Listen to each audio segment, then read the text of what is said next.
been perfecting my mango gelato recipe, my Whole30 mango gelato recipe. I think I'm like almost to having it perfect. This is so freaking good. I think there's like one thing missing, but I'm gonna perfect the recipe and share it with you guys because this is a game changer. Hello everybody, welcome back to my channel. My name is Aysha if you're new here, and today I'm doing a little late night girl chat, a little late night eat healthy dessert with me, and answering some of you guys' questions that I asked you to ask me over on Instagram. If you're still not following my Instagram, I'd love for you guys to follow me over there. I definitely have been way more active on Instagram than I feel like any other platform. I've been posting a lot of Reels content and just like, I don't know, I've been being more active there, and just, it's been really fun for me. So definitely check it out, especially if you love like modest fashion, modest curvy fashion and stuff. That's kind of where I post a lot of the stuff, and on my TikTok as well. But anyways, welcome back. As I mentioned, today I'm doing a Q&A. I can't stop eating this. But before we actually get into today's Q&A, we do actually have a sponsor, and today's sponsor is BetterHelp. I'm always excited to just share their service with as many people as possible. And also it being the new year, I feel like a lot of people are making, you know, New Year's resolutions and things they want to work on this year and goals. And I feel like at the top of everyone's list should just be making sure your mental health is in check. I feel like I mentioned in a previous video actually that my mental health is my #1 priority this year, and just making sure I don't take on too much and I learn how to say no. I feel like I've always been a people pleaser, and I've learned recently that that can sometimes be a manipulative thing, you know, like wanting to do other things for other people so that they don't feel a certain way about you, when at the end of the day you can't really control how people feel about you. So it's better to just focus on yourself, and something like that is really great to work out with a therapist, because they can teach you ways to properly address any issues that you have in your life. If you haven't heard of BetterHelp, they are an online professional therapy counseling service. They have over 20,000 therapists on their network, which means that you can choose from so many different therapists and really find one that is perfect for you, whether you want like a woman of color or a man of color, or any specific thing that you want, someone that, you know, understands your faith. I do always want to preface that it's not a crisis line, it's not a self-help line.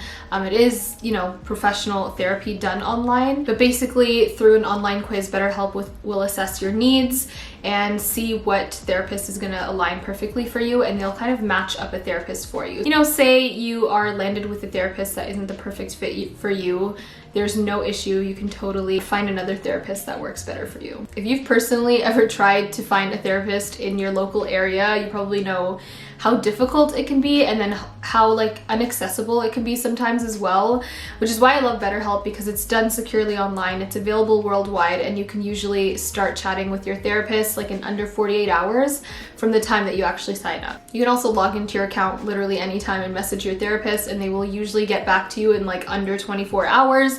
Sometimes, most of the time, a lot quicker. And it is way more affordable than traditional therapy, because BetterHelp really just wants as many people to access therapy, professional therapy as possible. So if you want to check out BetterHelp, go to betterhelp.com/Aysha for 10% off your first month. That's BetterHelp, not health, betterhelp.com/Aysha. You can get 10% off your first month of BetterHelp. You deserve to, you know, work on your mental health this year and prioritize your mental health, and BetterHelp wants that for you. So I will leave BetterHelp's link down below so you can check it out. Let's get into all of your questions. The first couple ones are actually both about confidence, so I figured I might as well answer these first. The first one is just how to stay confident wearing the hijab, because it can be a struggle sometimes, and then someone also just said how to be self-confident. And to be honest, like the first thing that pops to mind is Rihanna's quote, that like viral TikTok trend that has been going around, where it's like, what do you do when you're not feeling your best, blah, blah, blah, and she goes, I pretend. Like, it's either that or cry myself to sleep. And that is literally how to be confident. That is like my best tip, is to fake it till you make it. I feel like if you just pretend you're confident and you walk around and you know, hold your head up high and You know, you wear things that make you feel confident. You maybe put on some makeup that makes you feel confident. You work out, maybe that makes you feel confident. Just do things that make you feel even just an ounce of confidence, and the rest just fake it until people start to believe that you are just the most confident person, and eventually you'll start to believe that as well. I feel like it's really easy to like wallow in your sadness and like, you know, just continue to tell yourself that you're not confident because of this. You're not confident because, you know, you haven't lost that 20 pounds that you want to lose, or, you know, you haven't dealt with the acne on your skin, or you haven't like, you know, done XYZ. If you continue to tell yourself that, you'll never get to that stage of confidence. So it's better to just pretend you're confident, fake it till you make it, and I promise you will get there. Someone asked about investments, which is actually probably a huge question that I always get, because I had mentioned on my stories a while ago that I'm kind of investing in stuff, and I always get asked about this. I have an entire video on like finances and saving and tips and stuff, and I also go into a little bit of detail about investments as well, so I will link that down below. Someone asked, how do you navigate LA with hijab? What issues do you face and how does it impact you? So this is interesting because like I feel like because I grew up in Toronto, I was never like hyper aware of the fact that I wore the hijab. Like it was just a choice that I made and everyone was okay with it because, you know, it wasn't an unusual thing in a place like Toronto. But I guess here it is a little bit different. You definitely do get stares from people. But otherwise, I mean, I don't know if it's because I'm oblivious, but I kind of just live my life normally. Like I'm not going to change who I am and what I believe in because I live in a place like LA.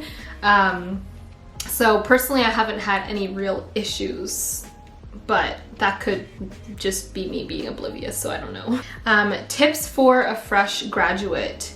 Take time for yourself. I would always recommend to like not, I mean, obviously if you can, and if you know you are privileged enough, like if you can stay home with your family or something, take some time off, travel, like don't go straight into work, because one thing you will realize is when you start working, you never stop. Like you will be working until you retire, which can sometimes take 30, 40, maybe even 50 years, who knows? So take some time to travel, do things for yourself. Like if you need to take a whole year before jumping into work, do that.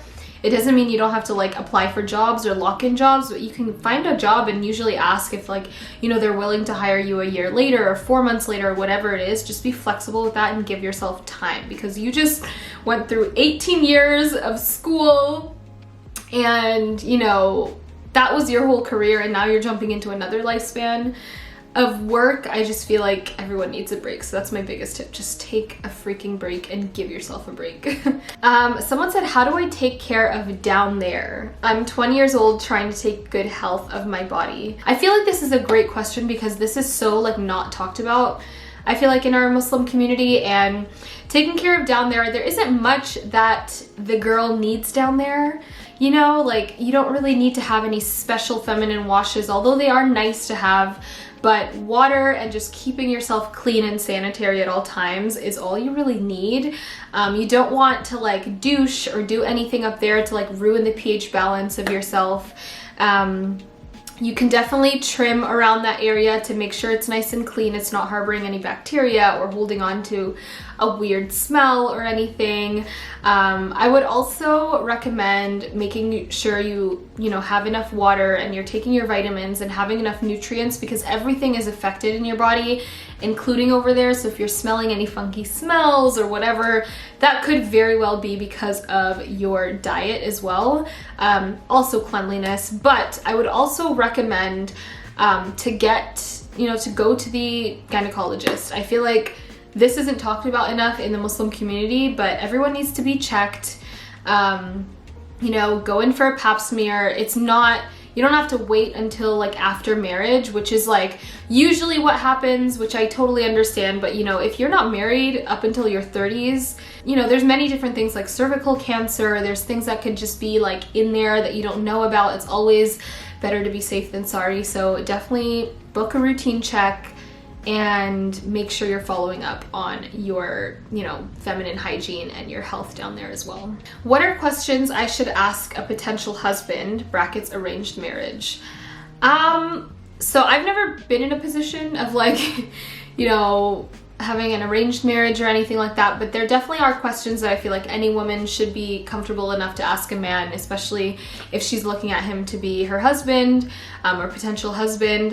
You should definitely ask firstly about their relationship with God and their relationship with their faith and their religion, because that is going to be a guiding factor throughout your entire lives together. Just making sure you're both aligned in your faith. Definitely career and finances. I feel like that's something that a lot of women shy away from asking about, including myself. Finances are one of the top reasons for divorce in, you know, the Western world and just in general. So I feel like it's really important to talk about it, especially if it's something that could eventually, you know, have a harm on a person's marriage. And don't shy away, talk about it, be open with it, because you guys are going to be building lives together. You guys are going to be having kids together. Whether or not a woman decides to work throughout the marriage, she's going to need to ensure that her husband will be able to take care of herself and the family. So there's a lot of different factors that finances fall into. So I definitely think like after faith, look at finances. I'd say the last one is freedom. See what type of husband or potential husband he is. Like if he's going to allow you the freedom to have your own life outside of your marriage life, you know, enjoy traveling maybe with your friends occasionally, or if you're the type of person that likes to shop all the time, like are you going to be free to do that? Like definitely make sure you're talking about the types of freedoms that you both will have within your marriage, and make sure those boundaries are set in place. And then also ask about in-laws. I feel like a lot of people, I mean, sometimes you can't really prevent it, but ensuring you both have proper boundaries in place with your in-laws is so important, because unfortunately in-laws sometimes do break up marriages, and sometimes they do break up relationships because there's no boundaries set in place. So making sure you're chatting about that is important as well. Advice on getting through the talking stage. Oh, the dreaded talking stage. I feel like if you're talking to someone for a while, me personally, I wouldn't want to be in a talking stage for longer than like a month or two, because at that point it's like, are we pen pals? Like, are we just friends at this point? Like, what's really going on here? And especially if you're intentionally dating, like if you're intentionally dating for the sake of marriage, the talking stage should not last that long, because you guys need to figure out if you're on the same page. Because if you're not, girl, there's plenty other suitors that will be. So my advice, I guess, is to just be honest. Be honest with your communication. If you're getting to the point where you're like, you know, I want this man or I want this woman and I want to make sure that she or he is on the same page as me, ask them. Be open with your communication, and they will tell you. They will tell you if they're into you or not in that way, you know, if they want to continue pursuing things. And if they don't, they don't, and you can move on before you kind of end up in a place where you're like in a talking stage for a year or something. How to stop worrying about my future. Oh my God. So this was actually the number one, this is the number one thing that I was working out with my therapist when I was doing therapy a year ago, was how to stop worrying about my future and how to just be okay with, you know, not having control of every aspect of my life, and being okay with uncertainty. And I think the biggest thing to realize is you can't really control how many things happen in life. You can't really control the outcome of certain things. You can't really control how other people are going to react to you. You can't control a lot of things in life. But the only thing you can control is the now. What are you doing today to, you know, work on your future? What are you doing today to get you out of a certain stage? How are you reacting to the news of certain things? Like, that's the only thing you can control, and that should be the only thing you're focusing on. It's in the present. You can't predict the future. You can't do things to, you know, influence the future. The future is the future. It's gonna happen. And you just, you know, as easy as it is to say, you shouldn't worry about it. You really shouldn't, because there's nothing you can do about it. So making sure you're good in yourself in your present is, I feel like, the best way to just lower your anxiety a little bit, because you can control that. What to do when you feel down and there are no friends and family to talk to, really. So a couple different things. I mean, I mentioned therapy in the beginning. I feel like that's a great way of just connecting with someone and sharing your thoughts, especially when you're feeling lonely and you need to talk to someone about things. But, you know, aside from that, I feel like writing in a journal, I personally am not a huge journal type, but maybe even making videos or doing a podcast, not necessarily posting any of them, literally just doing it for yourself so that you can just feel like you're talking to someone and feel like you're getting out all of these emotions. Best thing to do in your 20s, travel. That's all I'm gonna leave it at. You will never regret a travel experience, let me tell you, but you will always regret not traveling, you know, when you actually had the chance to. Someone just said budgeting. So I'm going to again reference the video that I made all about my finances down below so you guys can check that out because I gave some budgeting tips on that as well. And actually, if you guys would like more tips in real time, I'm actually doing a Instagram live on January 31st with Mini Style, which I actually had to take a photo to promote it today, which is why I'm wearing this, but I'll be talking about like financing and budgeting and saving in your young or in your 20s and stuff like that. So yeah, that'll be at 10 a.m. PST. All the details should be on my Instagram already. Or what do you do if you've dated a guy for 6 years but he starts acting up? Girl, you better leave. 6 years and he's acting up now? Okay, no. Don't leave right away. Talk about it, have open communication, but if he continues to act up, like, please do not waste any more of your years. 6 years is a long time. I don't know exactly what you mean when you say, but he starts acting up, but I don't like the sound of that. I really don't. Oh my god, I feel this one so hard. Why is it so hard to find decent men who want to commit? Honestly, this might be controversial, but I feel like the reason for this is because men have so much more, or so many more options now.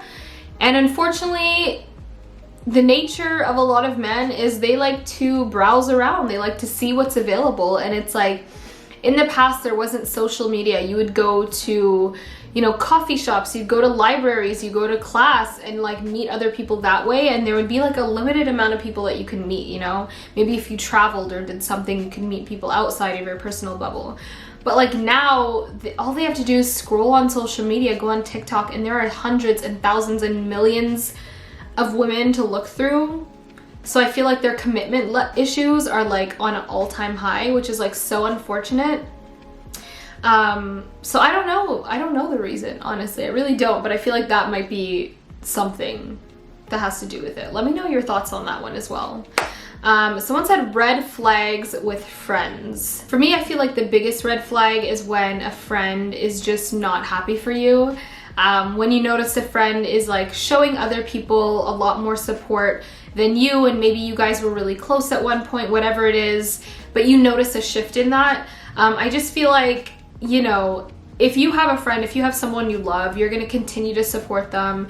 You're going to be excited for their wins. You're going to congratulate them. You're going to just want the best for them. But when you notice a friend is not quite doing that, maybe you've graduated recently, or you got a promotion in a job and you're sharing that with people, and like you just notice they're not as happy as they should be for you, that is a huge, huge red flag that you need to pay attention to. And it's a little bit scary because there could be envy behind that. There could be like evil eye behind that. So just make sure you're being vigilant on the types of friends who show that type of weird energy and keep them very, very far away from you, because that is not healthy for them, but it's also not healthy for you especially. Would you consider fillers/plastic surgery, or have you had any of those? I haven't had any fillers or plastic surgery, and I probably wouldn't. I feel like the only thing that I would ever consider is maybe Botox, but I don't know if that's haram or not, so probably not. But I know, like, you know, fillers and plastic surgery isn't allowed in my faith, so I don't really have an interest in it. How do you live safely in Cali as a solo Black Muslim woman? I'm terrified.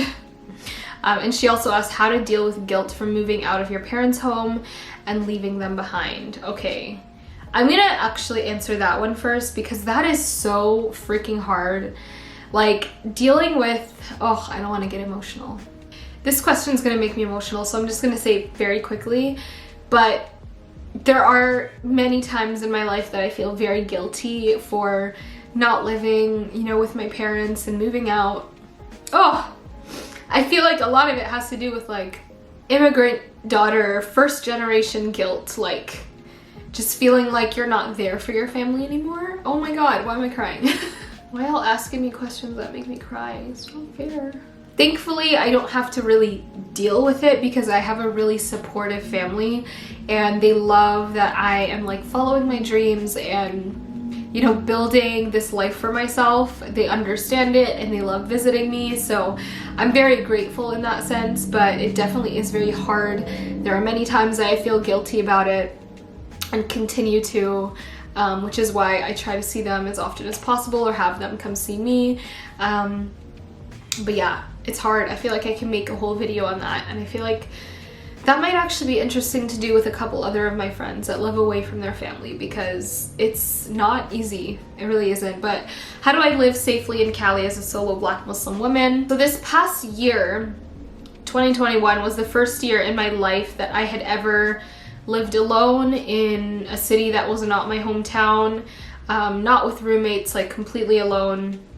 And it was a really interesting experience. Like, I feel like I grew so much within myself, and I learned how to love being alone, because I was always someone who really hated being alone, but I grew into my own, and it's honestly been such a beautiful experience. And I feel like everyone at some point should be able to experience that level of independence, because it really does change you for the better. Like, it makes you appreciate the life that you were given, you know, before you got to move out. It makes you work a lot harder because you're working to put food on your table, you're working to pay your bills, you're working to keep the lights on, and you know, you kind of motivate yourself in that way. But in terms of the safety of it, I guess, I don't know, I don't really feel unsafe, because I'm just smart about where I'm going. Like, I make sure not to walk alone at nighttime. You know, I share my location with friends. And yeah, I just make sure to be vigilant. You can never be too safe, I feel like, regardless. So yeah, definitely don't be terrified. It is a big move, but it shouldn't be scary. It should be kind of exciting. What will you do if the guy doesn't state his intention after stating he's into you? Ask him. If he doesn't state his intention, like say your goal, you know, in dating is dating to marry, if he doesn't state his intention, or if it doesn't align with yours, then that's totally okay. You know, you can just move on. But communication is key. Always figure out what the intentions are right from the jump. Do not get caught up in these talking stages. Do not get caught up in this just casual dating, like, lifestyle that I feel like has become so popularized. If you know what you want, make sure you outline those things before things get serious. Someone said, how do I help my page grow? What do I need to do? It depends what page you're talking about, but if you're talking about Instagram, the best way to grow on Instagram right now is through Reels. So create Reels, create videos literally every single day.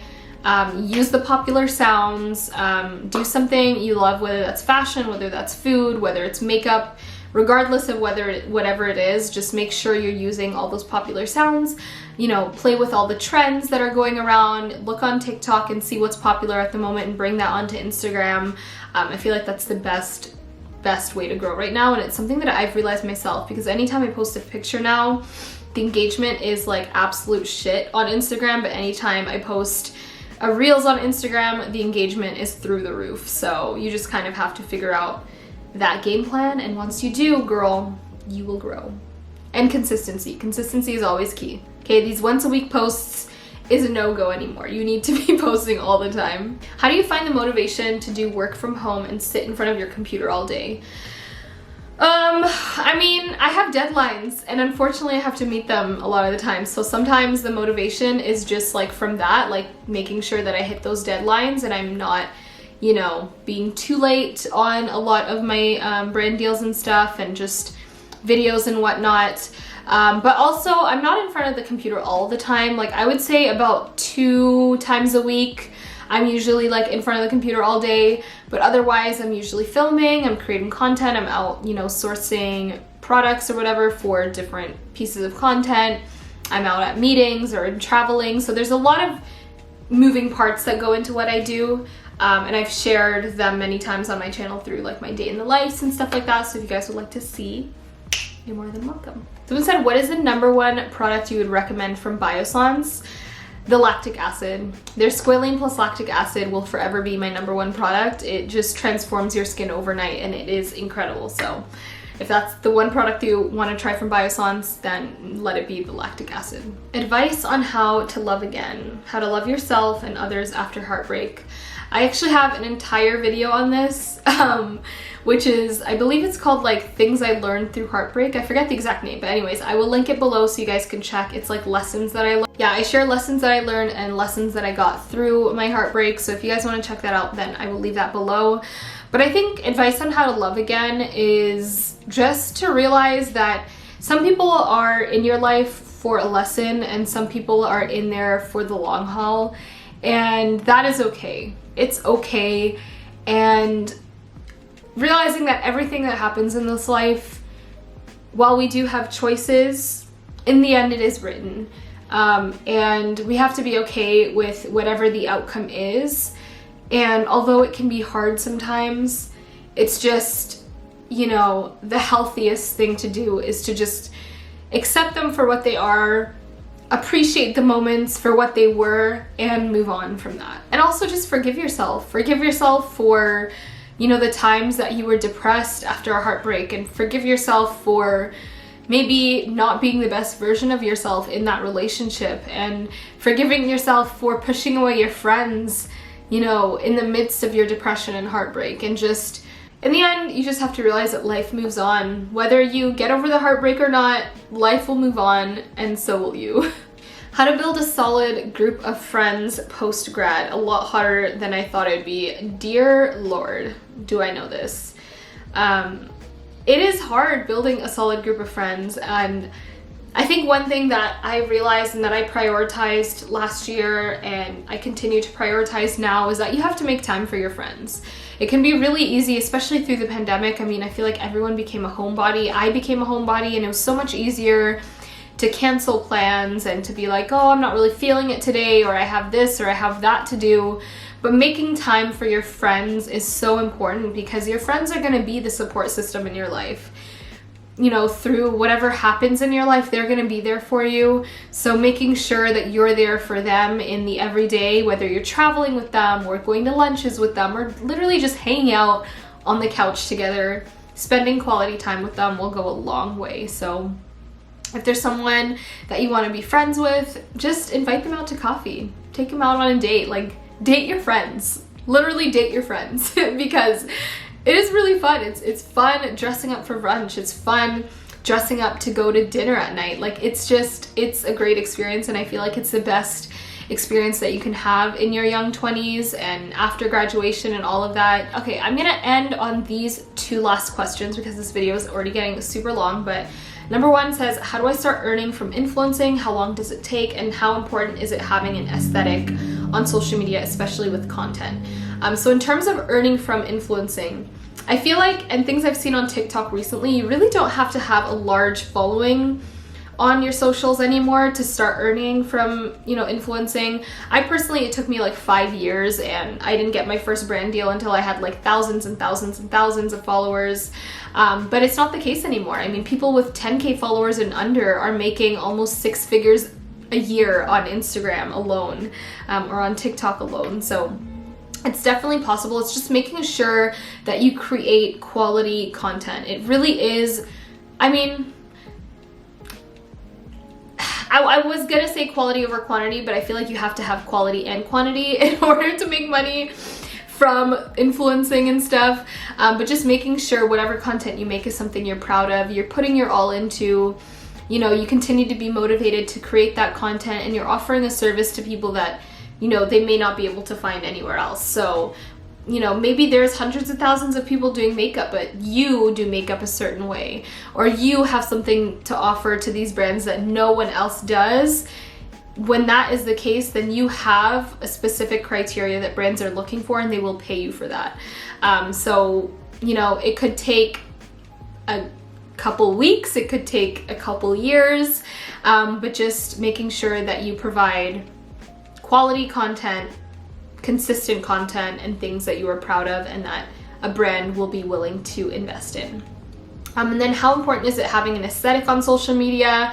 I feel like it's honestly not that important anymore. Like, yeah, like, I mean, sometimes it looks nice and you can shoot in a certain way that just fits with your personal aesthetic, but in terms of like making sure your grid looks nice or posting a specific type of aesthetic, like everything shot in golden hour or whatever, I don't think that's super important. I think people just want to see interesting content that's made in good quality and consistent. So yeah, I wouldn't say it's super important, but with that, I'm gonna end this video. It is so long, but hopefully you've enjoyed your tea or your coffee or your lunch or your meal or whatever it is. But let me know how you guys like this video. Let me know if you'd like to have more consistent Q&As, or maybe I will just have like a full-on like advice column and girl chats video every month if that's something you're interested in. But I'm gonna go. It's literally like almost 11 p.m. Actually, it's 11:05, so I'm gonna go to sleep and I will talk to you guys in my next video. Be sure to subscribe if you are new. And thank you again to BetterHelp for sponsoring today's video. I will link the link down below so you guys can get 10% off your first month. And yeah, I love you guys and I will talk to you in my next video. I feel like I was doing a lot with my hands in this video, but yeah. Okay, bye guys.